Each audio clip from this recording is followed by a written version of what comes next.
Good evening, everyone, and welcome to the TV6 Digital Desk live stream. My name is Molly Birch, and I'll be taking you through a recap of today's headlines. This stream runs every night starting at 8 to 7 Central Time from Sunday to Thursday. Feel free to comment and ask any questions you have in the chat as you feel like it, and I'll do my best to answer those questions as we go and after the stream as well. With all of that business out of the way, let's take a look at our first story for tonight. The Michigan DNR has updated its Ride Right snowmobile safety campaign. It released a new video highlighting the Lead Right initiative. Leading right means riding at a safe speed, riding sober, sharing the trails, and riding to the level of the most novice rider in your group. The DNR hopes this will reduce the number of crashes where riders try to keep up with the lead rider. The reason we're focusing on the leadership part of it is because we saw quite a few accidents last year that involved people trying to keep up with those lead riders and going off the trail or pulling out in front of traffic at intersections. Quite a few accidents.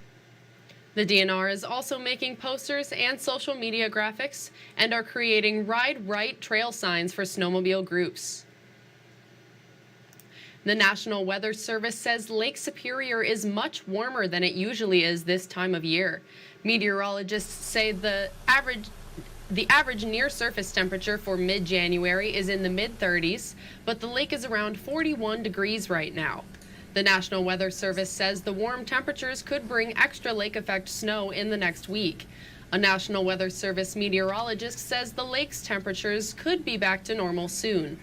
Given how cold it's going to be with daily high temperatures, probably not even getting out of the single digits from Sunday through the middle of next week, it won't take very long for the water temperature to cool down close to where it typically would be at this point in the month of January. You can stay up to date with the latest forecast and weather alerts at uppermichigansource.com or the TV6 and Fox UP mobile news app. And the caretakers of the Boundary Road Trails Club in Chassell are asking for help in keeping the trails maintained. The trails altogether span roughly 3.5 miles and are part of the Pilgrim River Watershed Project. According to the trails caretakers, grooming these trails in the winter is difficult and expensive for such a small team. Without further help, they won't be able to continue keeping up with the trails for winter use. Without our club, our organization, it won't be kept up in the certainly in the wintertime. Summertime, we would keep it up anyway, because that's easier to do, a lot less expensive. The caretakers are looking to apply for grant funding to buy maintenance machinery, culverts, and signs. They're asking you to leave a donation for ongoing trail upkeep and encourage newcomers to try out the trails for themselves.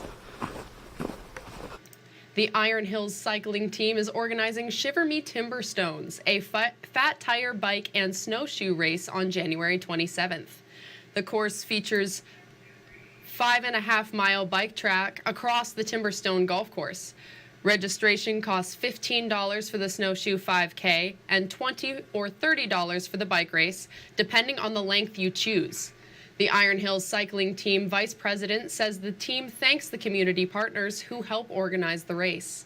So Storyco, Pine Mountain Resort, and Timberstone here, they're offering discount packages for people to come and stay the weekend. Shout out to the DTN for all the grooming support that they're giving us, and our sponsor, UP Sport and Spoke. Organizers expect almost 80 racers at the event. A teenager from Bruce Crossing is looking to make her mark on the world stage of baking. She is currently a quarterfinalist in one of the world's biggest baking competitions. But in order to have a chance at winning, she needs your help. TV6's Houghton Hancock bureau reporter Colin Jackson spoke with her about how you can support her.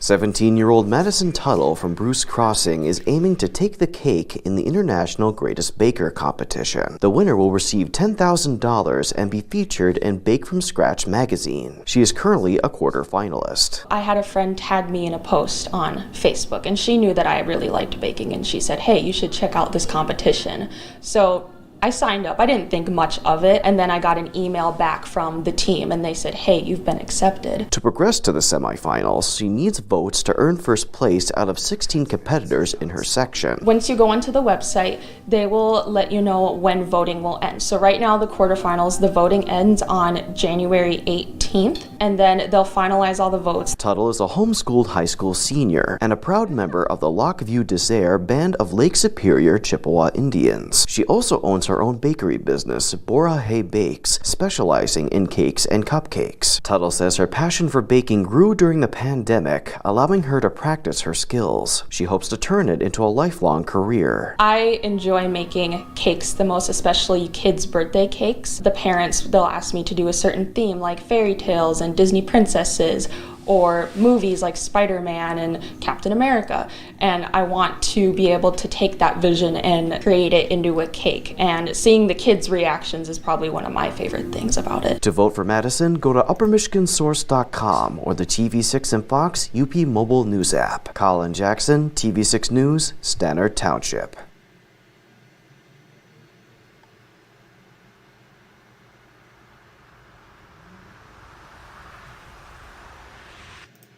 A new thrift store in Escanaba gives away inventory to help those in need. The store on 9th Avenue North is called the Hope Project. People in need pay $1 to come in and shop. Staff say they walk out with as much as they can carry at no further charge. That includes food, toiletries, and clothes for all ages and sizes. Owner JC Williams says she hopes those who in need come in, visit, and take what they need. It's not reaching the people it needs to reach. Like I said, we've been blessed with donations, but most days we have more donators than shoppers. So we really need to let people know that it's here so they can, come in and take advantage of it. The Hope Project also holds a monthly drawing for free gift cards. For store hours, go to uppermichigansource.com or the TV6 and Fox UP mobile news app. An opportunity for folks to learn about adulting is starting this month. The Michigan State University Extension is offering an Adulting 101 program. It's a free Zoom training to teach people the necessary skills to succeed as adults. There will be one webinar every month this year. Instructors will teach lessons on topics like keeping your money safe, cover letter and resume writing, building credit, and cooking basics. Educators say the program is a great way for teenagers to set themselves up for success. You don't know exactly what you don't know until you're in the middle of it, right? So the more you can learn ahead of time about the things that you will be facing as you are branching off into independence, the better prepared you are. You can sign up for any or all of the webinars at uppermichigansource.com or the TV6 and Fox UP mobile news app. And for our final story tonight on the TV6 Digital Desk live stream, if you're missing the joy of your weekly golf outings, Par Planet is starting an indoor mini golf league. The social league will be scored in a best ball format. Teams can have 1 to 4 people on them. The league will start on January 25th and end February 29th.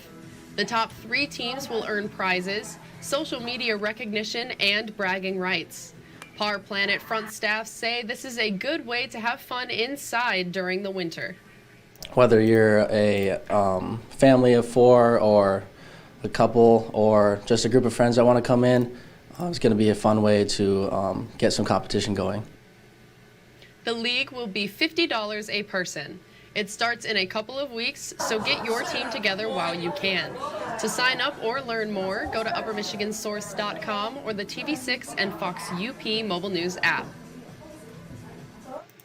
And that's all the stories we have for you tonight. Be sure to tune in on Sunday night, where I'll be here in the same place at the same time. That's 8 to 7 Central Time with a recap of Sunday's headlines. Don't forget, you can find us streaming on Facebook or YouTube, whichever platform you'd prefer.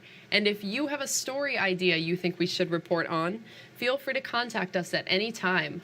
These are a few easy ways to get a hold of both myself and others in the newsroom. And again, you can contact us at any time. We would love to hear from you and what's happening in your community.